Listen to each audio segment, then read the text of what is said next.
नमस्कार। Media nine के इस कार्यक्रम में आपका स्वागत है। आज हमारे सवाल मीडिया नाइन का इस कार्यक्रम का विषय है वैक्सीन के वैक्सीन के लिए जो लोगों के मन में जो डर है, उस डर के बारे में चर्चा। वैक्सीन लेने के बाद क्या करे, क्या ना करे, इसके बारे में चर्चा। और इसी के सवालों के जवाब देने के लिए आज हमारे साथ है डॉक्टर देशमुख। डॉक्टर साहब, बहुत बहुत स्वागत है आपका हमारे शो में। Thank you for calling me sir. Doctor साहब, पहला सवाल लोगों के मन में है कि वैक्सीन जो है वो लेने के बाद बहुत सी तकलीफें आती है, इसलिए लोग डर के मारे वैक्सीन नहीं ले रहे। क्या कहना है इसके बारे में? तो उसके बारे में यही कहूँगा कि जब कोई नया चीज़ अपने पास आता है तो सबसे पहले हम डरते हैं उससे, राइट। एक जनरल ह्यूमन इंस्टिंक्ट है वो। बट सेम कोरोना वैक्सीन के बारे में भी सेम चीज़ है कि नया चीज़ आया है तो लोग डर रहे हैं। बट डरने जैसा कुछ नहीं है इसमें। लोगों का जो डर है कि उससे कोविड हो रहा है, तो नहीं। वैक्सीन जो हम लोग देते हैं वो डिसीज़ प्रिवेंट करने के लिए देते हैं। ठीक है, 100% इफेक्टिव नहीं रहेगा, लेकिन स्टडीज तक का है इफेक्टिव, तो क्यों ना ले, राइट। डरने जैसा कोई चीज़ नहीं है इसमें। बराबर सर। लोगों का और भी मतलब कुछ लोगों का ऐसा एक डर है कि हमें कुछ नहीं है, हम तो ठीक है, फिर हम वैक्सीन लेके बीमारी को आमंत्रण क्यों दें? तो इसके बारे में क्या कहना चाहिए? जी, वैक्सीन है ये वैक्सीन ट्रीटमेंट नहीं है, राइट। वैक्सीन हम लोग क्यों लेते हैं? ताकि वो चीज़ हमें ना हो। तो ये हेल्दी लोगों को ही दिया जाता है, राइट। इन्फेक्टेड लोगों को वैक्सीन का कोई इस्तेमाल नहीं रहेगा, उतना यूज़ नहीं रहेगा। सेकेंडली जो ये है कि हमें डिसीज़ हो जाएगा उससे, तो या फिर कोई बीमारी बढ़ जाएगा हमारा, तो ये सोचना गलत है, क्योंकि उससे कुछ बीमारी बढ़ता नहीं है। ठीक है, माइनर चीज़ें होती है, जैसे बुखार आता है, थोड़ा सा हाथ दर्द होगा, जो भी चीज़ें हैं वो सब नॉर्मल है। ओके, वो कोई बीमारी नहीं है। वो वैक्सीन के बाद का एक छोटी-मोटी चीज़ें हैं, जो रिएक्शन है बॉडी का, वो क्लियर ऑफ हो जाएगा। एक 2 से 3 दिन में क्लियर ऑफ हो जाता है वो भी।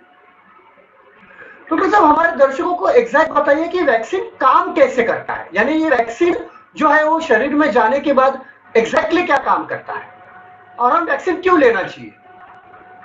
वैक्सीन जो है सर, वैक्सीन बेसिकली एक वायरस जो है अपना, वो वायरस का एक छोटा सा या फिर उसको किल करके वो चीज़ हम लोग अपने बॉडी में इंजेक्ट करते हैं। वैक्सीन में एक्टिव वायरस नहीं होता है, ऑलराइट। तो वो एक्टिव वायरस नहीं होने की वजह से ऐसा कुछ नहीं है कि वैक्सीन की वजह से हमें कोरोना होगा, नहीं।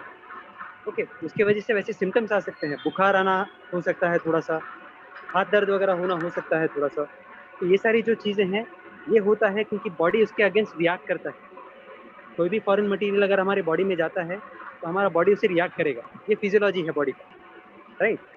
तो ये जो चीज़ है, बुखार आना या फिर हाथ दर्द होना, थोड़ा सा थकावट जैसा लगना, ये सारा चीज़ें नॉर्मल रिएक्शन है बॉडी का।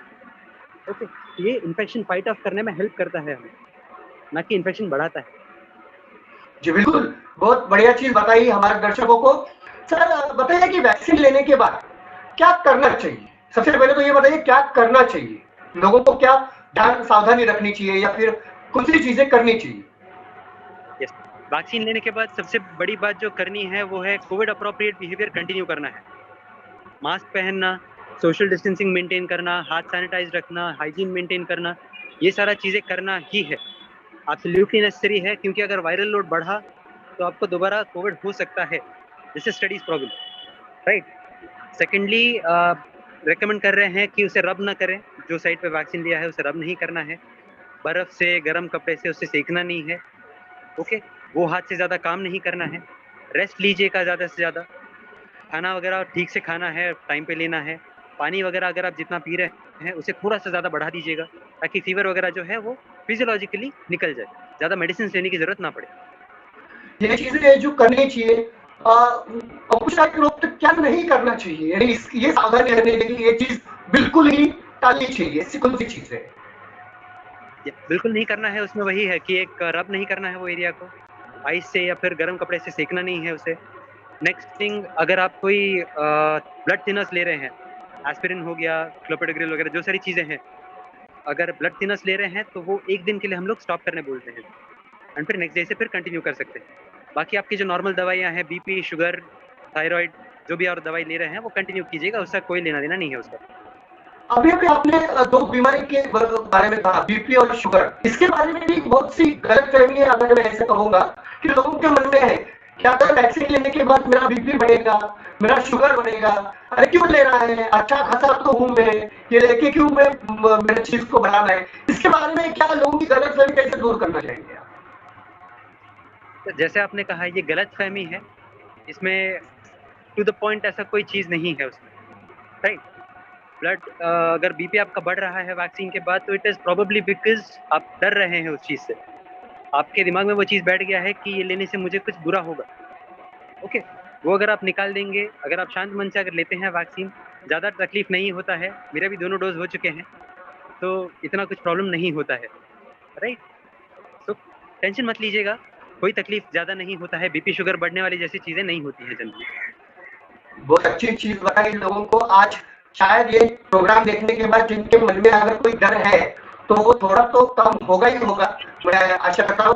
अच्छा, मेरा अगला सवाल है कि आपने बताया कुछ बुखार वगैरह इसमें आता है या हाथ दर्द करता है, तो इस पर क्या प्राइमरी लेवल पर क्या मेडिसिन आप सजेस्ट करते हो कि वैक्सीन लेने के बाद ये आप ले सकते हो जिससे थोड़ा आपको बुखार कम होगा या वगैरह ऐसा? बुखार अगर आता है, इन केस बुखार आता है या फिर अगर दर्द बहुत ज़्यादा हो रहा है, तो हम लोग पैरासिटामॉल का 2 टैबलेट देते हैं। वी जनरली रिकमेंड कि पैरासिटामॉल टैबलेट्स लीजिएगा, इंजेक्शंस कोई नहीं लेना है, ओके? अगर कुछ ज़्यादा ही तकलीफ हो रहा है, तो तुरंत जो डॉक्टर का नंबर वहाँ पर लिखा रहेगा, in case of adverse effects following immunization जो बोलते हैं उसे, अगर वो आपको ज़्यादा हो रहा है,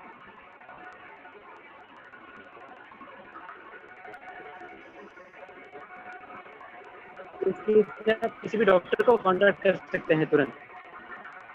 सर आपका आवाज थोड़ा ब्रेक हो गया था, फिर से बताएंगे? आपका आवाज बीच में ब्रेक हो गया। सॉरी, वही बोल रहा था कि अगर सीवियर एडवर्स इफेक्ट्स हो रहे हैं, तो उस केस में जो डॉक्टर का नंबर वहाँ पर दिया रहेगा वैक्सीनेशन सेंटर में, वहाँ पर कॉल करके आप उनसे कॉन्टैक्ट कर सकते हैं तुरंत। वो आपको आगे गाइड करेंगे, लेकिन खुद से कोई मेडिकेशन मत लीजिएगा। बिल्कुल। अच्छा, और एक चीज लोगों के मन में है कि एक 15 दिन के बाद, 20 दिन के बाद बुखार आता है, तो डॉक्टर बोलते हैं कि आपने वैक्सीन लिया है तो हम आपको कोई इंजेक्शन नहीं दे सकते हैं। इसके बारे में क्या है, मतलब सच में ऐसा 15-20 दिन के बाद भी इंजेक्शन नहीं दे सकते हैं कुछ? जनरली एंटीबायोटिक 15 दिन बाद इंजेक्शन? वगैरह अगर डॉक्टर रेकमेंड कर रहे हैं, डॉक्टर रेकमेंड कर रहे हैं 15-20 दिन बाद, तो जनरली कोई प्रॉब्लम नहीं होता है। लेकिन उस केस में भी सेल्फ मेडिकेट मत कीजिएगा, खुद से कुछ मत लीजिए, आप डॉक्टर के पास जाइए, वो जैसे रेकमेंड करते हैं वैसे ही ले लीजिएगा। बिल्कुल, मैं लोगों से यही अपील करूंगा कि आप खुद से कोई भी मेडिसिन ना लें। सर एक और एक सवाल है जो थोड़ा ऐसे कैटेगरी के लोगों का है जो अल्कोहल लेते हैं। उनके मन में एक सवाल है कि मेडिसिन, ये वैक्सीन लेने के बाद क्या अल्कोहल लेना चाहिए? अगर लेना चाहिए तो कितने दिन बाद लेना चाहिए? क्योंकि वो तो लेंगे ही लेंगे, अगर हम ना बोलेंगे तो भी जो जिनको लेना है वो तो अल्कोहल लेंगे ही। लेकिन हम सेफर साइड ऐसा उनके लिए कि कितने दिन बाद वो लोगों को अल्कोहल लेना चाहिए? अल्कोहल का ऐसा कोई स्पेसिफिक गाइडलाइंस फिलहाल नहीं दिया हुआ है, लेकिन अल्कोहल कंजम्पशन के लिए मैं रेकमेंड कर रहा हूँ, मैं खुद से रेकमेंड कर रहा हूँ कि 7 दिन तक ना लें, ओके? बॉडी में हम लोग एक फॉरेन मटेरियल इंट्रोड्यूस कर रहे हैं, तो बॉडी का रिएक्शन रहेगा, राइट? अल्कोहल से या तो वो रिएक्शन डैम्पन हो सकता है, थोड़ा कम हो सकता है, या फिर वो रिएक्शन एग्जैजरेट हो सकता है, बढ़ सकता है, ठीक है? तो कोई भी और दूसरा फॉरेन मटेरियल बॉडी में लेने की ज़रूरत नहीं है।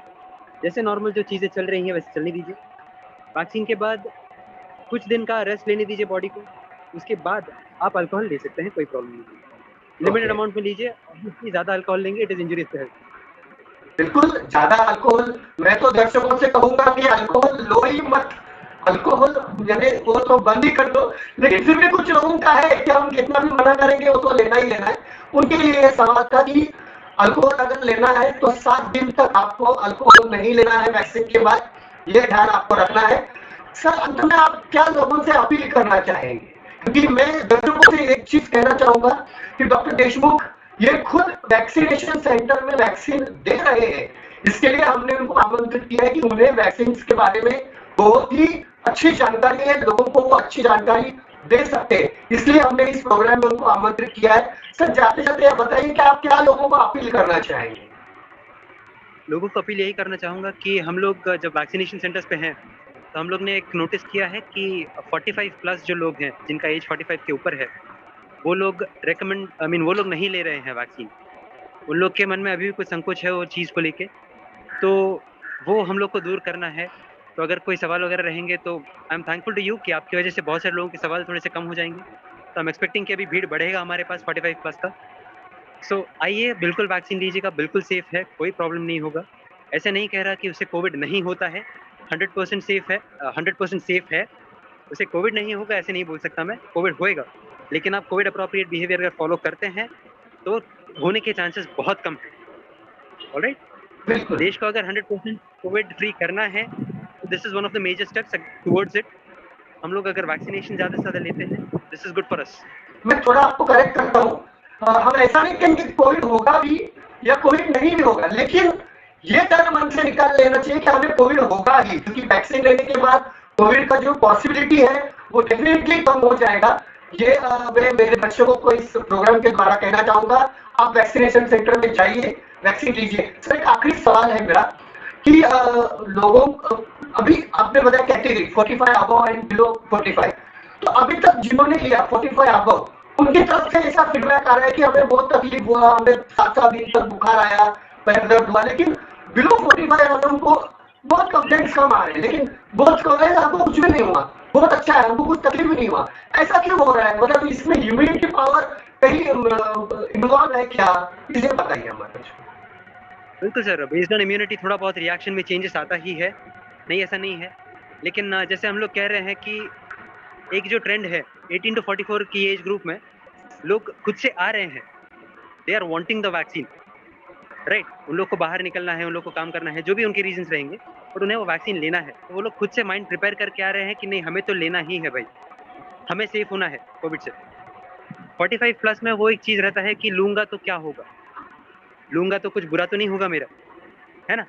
तो वो चीज अगर निकाल देंगे, एक अगर अच्छे मन से आते हैं, पॉजिटिव एटीट्यूड लेके आते हैं कि नहीं जो हो रहा है हमारे भले के लिए है, वो लेकर अगर आते हैं तो भला ही होगा, बुरा क्यों होगा।